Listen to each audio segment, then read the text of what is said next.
দৃষ্টিহীন দুই ছেলেকে নিয়ে জীবন যুদ্ধে লড়াই বৃদ্ধ মায়ের নজরে আসতেই পাশে দাঁড়ালো প্রশাসন। দুই দৃষ্টিহীন ছেলেকে নিয়ে জীবন যুদ্ধে লড়াই করে যাচ্ছে এক বৃদ্ধ মা। ৮০ ঊর্ধ্ব চলাফেরার একমাত্র ভরসা লাঠি। লাঠির উপর ভরসা করে চলাফেরা আর অন্ধ দুই ছেলেকে বুকে আগলে রেখে জীবন যুদ্ধে লড়াই চালিয়ে যাচ্ছে বৃদ্ধ রোহিণী পাকুড়িয়া। গঙ্গাসাগরের খান সাহেবাবাদ এলাকায় এক চিলতে কুড়েঘরে দুই অন্ধ ছেলেকে নিয়ে বসবাস রোহিণী পাকুড়িয়া। অন্ধ দুই ছেলের মুখে দুবেলা দুমুঠো অন্ন তুলে দেবে কিছুই বুঝে উঠতে পারছিল না। সেই খবর প্রশাসনের নজরে আসতেই ব্লক প্রশাসনের পক্ষ থেকে ত্রিপল, চাল, বস্ত্র থেকে রান্নার হাঁড়ি করার সহ একাধিক জিনিস তুলে দেয়া হলো ওই পরিবারের হাতে।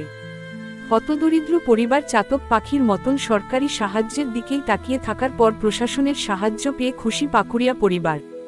ভগবান যে সংসার চলে, মাগানা তার কোনো খন্ড খেসারি করতে পারি না, কোনো চাষবাস আমার করতে পারি না, আমার ছেলে কোনো খাটতে পারে না।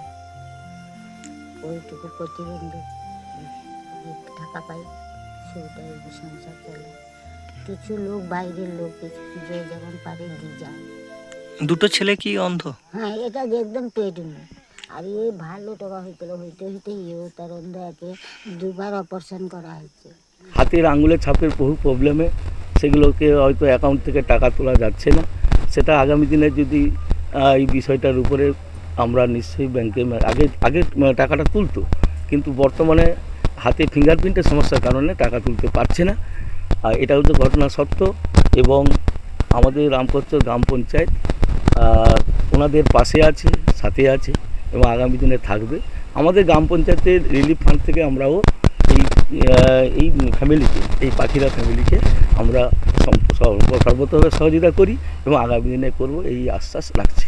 এবং তাদের একটি ছেলের আধার কার্ডও এখনও হয়ে ওঠেনি।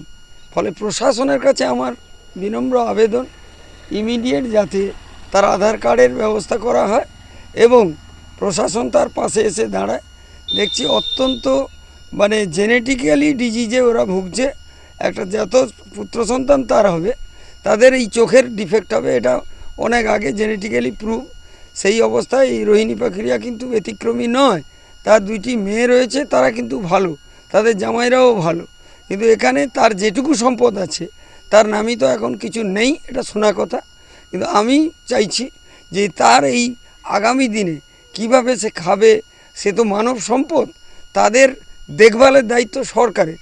সরকার যাতে মানবিক হয়ে তাদের পাশে প্রশাসনকে দিয়ে তাদের দেখভাল করে, এই আবেদন জানাচ্ছি আমি স্থানীয় বিজেপির পক্ষ থেকে। আপনার নাম? ডক্টর অনুপ কুমার দাস।